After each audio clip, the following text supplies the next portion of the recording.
জয়গুরু। নবীজি মক্কা বিজয়ের পর, মক্কা বিজয়ের আগে নবীজির কাছে এরকম মানুষ ছিল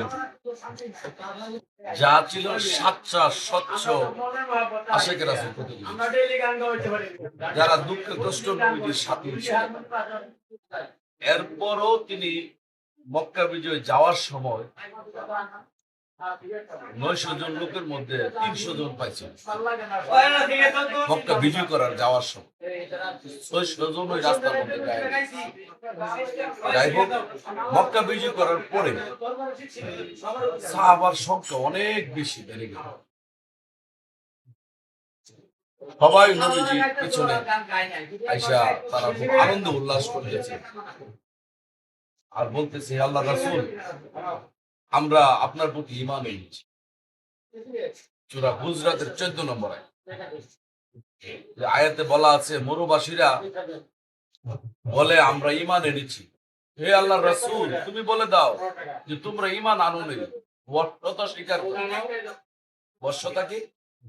এই মাত্র তোমরা এখানে আসছো, আগে যে উশৃঙ্খল স্বভাব ছিল ওই স্বভাব বাদ দিয়ে নবীজির কাছে এই মাত্র আসছো। গুজরাতের 14 নম্বর মরুবাসীরা বলল আমরা ঈমান এনেছি। আল্লাহ পাক বলে দিল, হে রাসূল, তুমি বলো তোমরা ঈমান আনোনি, তোমরা বর্ষতা স্বীকার করেছো, তোমাদের অন্তরও এখনো ঈমান জন্মায়নি। যদি তোমরা ঈমান আনতে চাও তাহলে আল্লাহ এবং রাসূলের অনুগত, যদি তোমরা অনুগত্য করো তোমাদের কর্মফল মাত্র আল্লাহ কম দিবে না, কর্মফল পরিপূর্ণ করে দিবে। শর্ত কি? রাসূলের প্রতি ঈমান আনলে, রাসূলের আনুগত্য করলে, আল্লাহর আনুগত্য করলে। সূরা হুজরাতের 14 নম্বরে। তখন আল্লাহ চিন্তা করলেন, এরা যেভাবে মুখে মুখে বলতেছে আমরা আশিকে রাসূল, আশিকে রাসূল মক্কা বিজয়ের পরে, এরা যেভাবে বলতেছে তাদেরকে একটু পরীক্ষা করার দরকার। সূরা হুজরাতের 14-15 নম্বর আয়াতে আল্লাহ পাক মুমিনের পরিচয় তাদের সামনে দিয়ে দিচ্ছে। তারাই তো মুমিন যারা আল্লাহ রাসূল বিশ্বাস করার পরও অস্বীকার করে।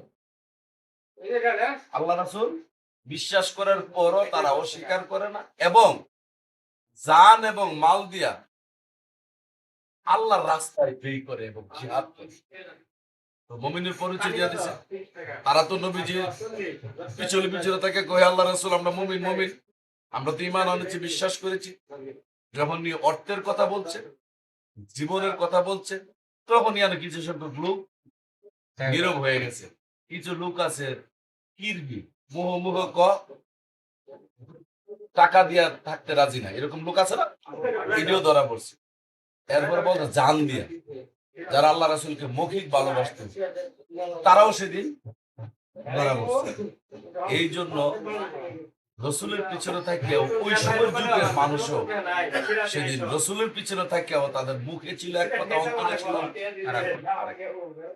আজকে 1450 বছর